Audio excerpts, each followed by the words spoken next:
আসসালামু আলাইকুম। আজকে আমরা আলোচনা করব সংখ্যা এবং বিভিন্ন সংখ্যা প্রকারভেদ নিয়ে। তো সংখ্যা নিয়ে আলোচনা করতে গেলে প্রথমে সংখ্যা বিষয়ক গণিতে দুটি সংখ্যা নিয়ে আলোচনা হয়, সেটা হচ্ছে বাস্তব সংখ্যা আর একটা হচ্ছে অবাস্তব সংখ্যা, মানে রিয়েল নাম্বার আর একটা হলো ইমাজিনারি নাম্বার। তো সংখ্যা আবার অবাস্তব হয় কিভাবে, এটা আসলে এক ধরনের কৌতূহল, কিন্তু আমরা দুই ধরনের সংখ্যায় গণিতে ব্যবহার আছে। তো আমরা আস্তে আস্তে সবকিছু জানবো। বাস্তব সংখ্যা কেমন? বাস্তব সংখ্যা হচ্ছে যে কোনো একটা সংখ্যাত্রী বা এটার সাথে কোনো কিছু দশমিক আকারে আছে, অথবা কোনো কিছু রুট আকারে আছে, অথবা কোনো কিছু ঋণাত্মকভাবে রুট আকারে আছে, সবই কি বাস্তব সংখ্যার অন্তর্ভুক্ত। এক্ষেত্রে খেয়াল করবেন, এই জায়গায় যে চিহ্নটা, এই ঋণাত্মক চিহ্নটা কিন্তু রুটের বাহিরে আছে। ঠিক। তো অবাস্তব সংখ্যা কি? অবাস্তব সংখ্যা হচ্ছে যা এই জায়গায় বাস্তব সংখ্যার বাহিরে দুইটা সংখ্যা আছে, আমাদের সেই জিনিসটা জানতে হবে। যে একটা হচ্ছে যদি কোনো ভগ্নাংশের উপরে ভগ্নাংশ তো লব হর আকারেই থাকে, যদি তার হর শূন্য হয়ে যায়, অর্থাৎ কোনো ভগ্নাংশের হর যদি শূন্য হয়, সেক্ষেত্রে এই সংখ্যাটা গণিতে নির্ণয় না বা অসংজ্ঞায়িত, সেটা গণিতবিদরা বের করতে পারে না, সেজন্য সেটাকে অসংজ্ঞায়িত বলা হয়। আরেকটা আছে যে দ্বিতীয় সংখ্যাটা, সেটা হচ্ছে রুট ওভারের ভিতরে নেগেটিভ নাম্বার।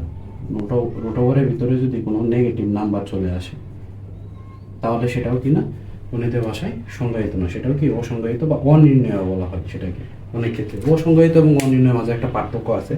তো আমরা অবাস্তব সংখ্যা সম্পর্কে আমাদের আর একটা বিস্তারিত আলোচনা থাকবে আর একটা ভিডিওতে, তো আমরা সেই জায়গায় আলোচনা করব। আজকে আমরা শুধু সংখ্যা নিয়ে বা বাস্তব সংখ্যা নিয়ে আলোচনা করবো, অর্থাৎ রিয়েল নাম্বার কি বা বাস্তব সংখ্যা কি, ততটুকু নিয়ে আমরা আলোচনা করব।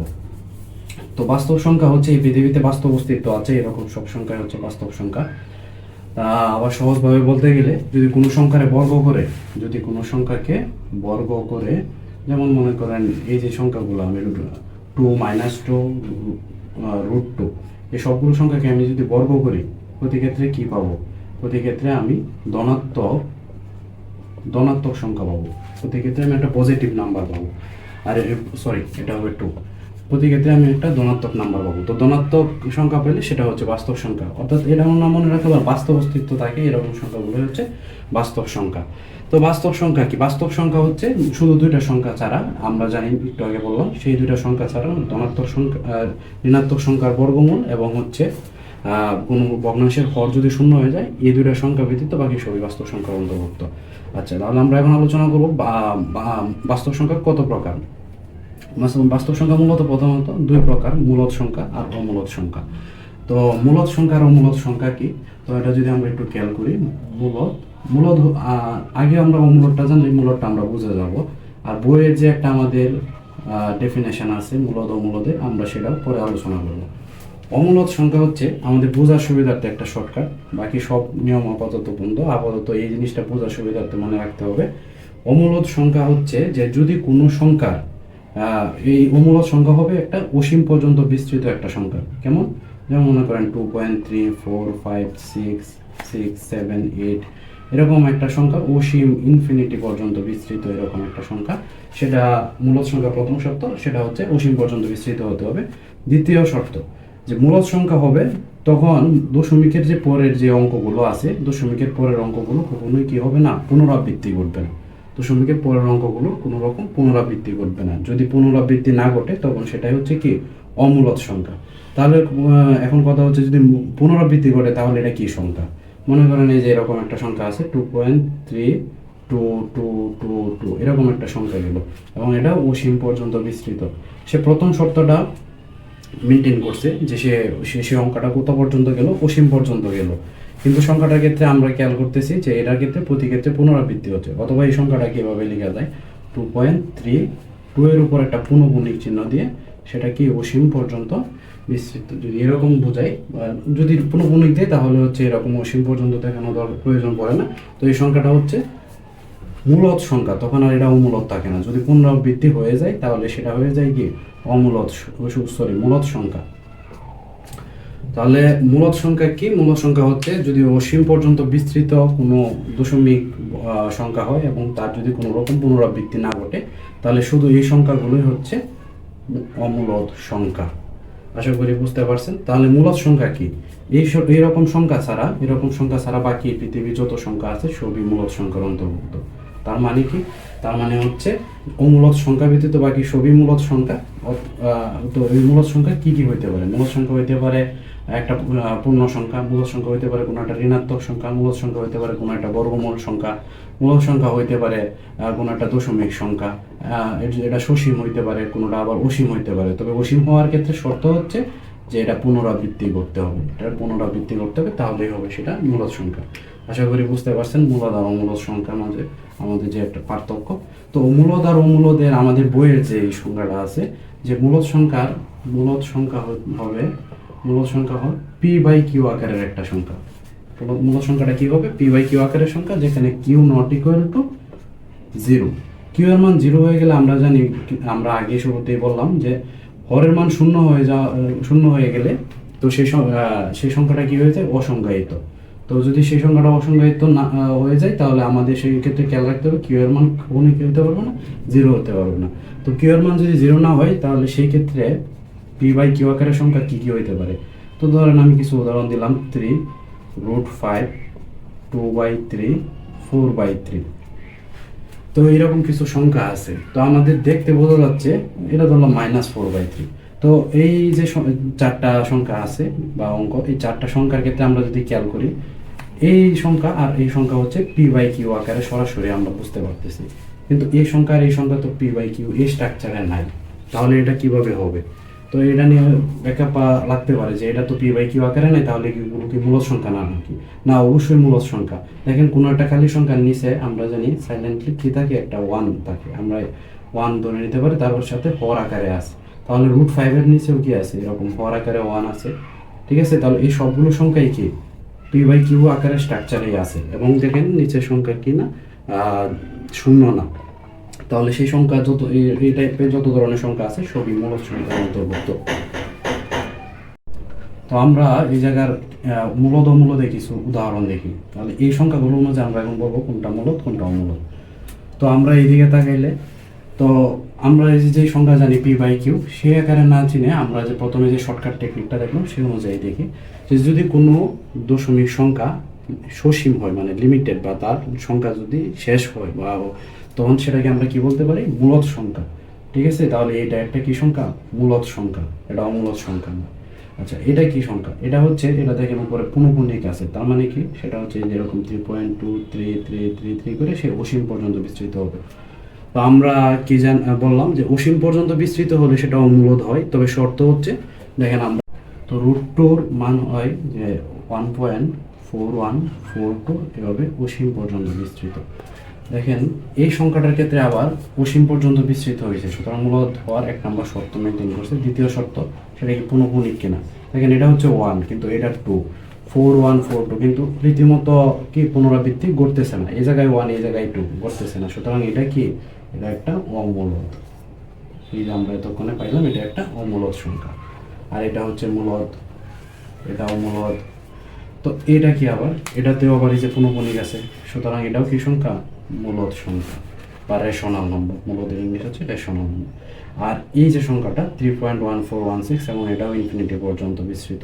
তো এই সংখ্যাটার ক্ষেত্রে কি হয়? এই সংখ্যাটার ক্ষেত্রেও পুনরাবৃত্তি করতেছে না এবং অসীম পর্যন্ত বিস্তৃত, সুতরাং এটা কি হবে? এটা হবে অমূলদ সংখ্যা। এখন এই মূলদ সংখ্যা কি কি হইতে পারে? মূলদ সংখ্যা হতে পারে কোনো একটা পূর্ণ সংখ্যা, আমরা এই চার্টের দিকে দেখলে বুঝতে পারবো। মূলদ সংখ্যা হইতে পারে কোনো একটা পূর্ণ সংখ্যা, নয় হয়তো কি হবে? ভগ্নাংশ সংখ্যা। তো পূর্ণ সংখ্যা কি? পূর্ণ সংখ্যা কথার মানে হচ্ছে, পূর্ণ কথার মানে হচ্ছে যে সে অখণ্ড থাকবে, অখণ্ড। তার মানে যার কোনো কি হবে না? ভগ্নাংশ হবে না বা দশমিক থাকবে না, সেটাই হচ্ছে কি সংখ্যা? পূর্ণ সংখ্যা। এরকম কি হইতে পারে? এটা হইতে পারে -ইনফিনিটি থেকে শুরু করে -3, 2, 1 এভাবে যেতে থাকবে। তারপরে আমরা এই জায়গায় দেখতেছি কি শূন্য আছে, শূন্য থাকবে। তারপরে আবার কি হইতে পারে? 1, 2, 3 এভাবে যেতে যেতে +ইনফিনিটি পর্যন্ত যাবে। কিন্তু কোনো ক্ষেত্রে কি হবে না, যেমন এই ক্ষেত্রে 1 এর পরে পূর্ণ সংখ্যা যদি আসে তাহলে সেটা আসবে 2, কিন্তু কোনো সময় 1.5 হবে না, 1.7 হবে না। তার মানে কি পূর্ণ সংখ্যা হচ্ছে সবসময় অখণ্ড থাকবে, সেটা কোনো বিভাজন হবে না। তাহলে ভগ্নাংশ কি? ভগ্নাংশ হচ্ছে, ভগ্নাংশ সাধারণত দুইভাবে থাকে। ভগ্নাংশ হয় পি বাই কিউ আকারে থাকে, যেখানে কিউ নট ইকুয়াল 0, এইভাবে থাকলে এটাকে আমরা বলতে পারি সাধারণ ভগ্নাংশ। দেখেন ভগ্নাংশ সংখ্যায় দুইটা ভাগে ভাগ করা যায়। এই জায়গায় বলা হয়েছে সাধারণ ভগ্নাংশ, আর একটা হচ্ছে দশমিক ভগ্নাংশ। এক্ষেত্রে পূর্ণ সংখ্যায় আমরা যদি ভাগ করি, এই যে ঋণাত্মক থেকে শুরু হয়েছিল, ধনাত্মক, ঋণাত্মক আর একটা শূন্য। সাধারণ ভগ্নাংশ কিভাবে থাকে, পি বাই কিউ আকারে সাধারণ ভগ্নাংশ থাকে। আর দশমিক ভগ্নাংশ কি থাকে, যেমন পি বাই কিউ আকারে আছে 2/3। আবার দশমিকে আমরা কি এটাকে আবার দশমিকে নেওয়া যায়, এই আমরা শিখছিলাম ছোটোর সময় যে আমরা যদি এভাবে দশমিকে নিই তাহলে এই জায়গায় কি দিতে পারি, শূন্য দিতে পারি। তাহলে 6 দিলে 18, এই জায়গায় থাকতেছে 2, আবার এই দশমিকের জন্য এই পাশে আসে শূন্য, আবার যেতেছে 6 আবার। তাহলে এই যে এইভাবে আমরা কি করতে পারি, এই সাধারণ ভগ্নাংশকে দশমিকে নিতে পারি। এই হচ্ছে সাধারণ অথবা ভগ্নাংশের দুই রূপ, একটা হচ্ছে সাধারণ ভগ্নাংশের রূপ আর একটা হচ্ছে দশমিক ভগ্নাংশের রূপ। তো সাধারণ ভগ্নাংশের ক্ষেত্রে আবার হয় কি, যে কিছু ক্ষেত্রে লব বড় হয়ে যায়, লব বড় হর ছোট। এই লব বড় হর ছোট আর হর বড় লব ছোট, এটা নিয়ে একটা পার্থক্য আছে।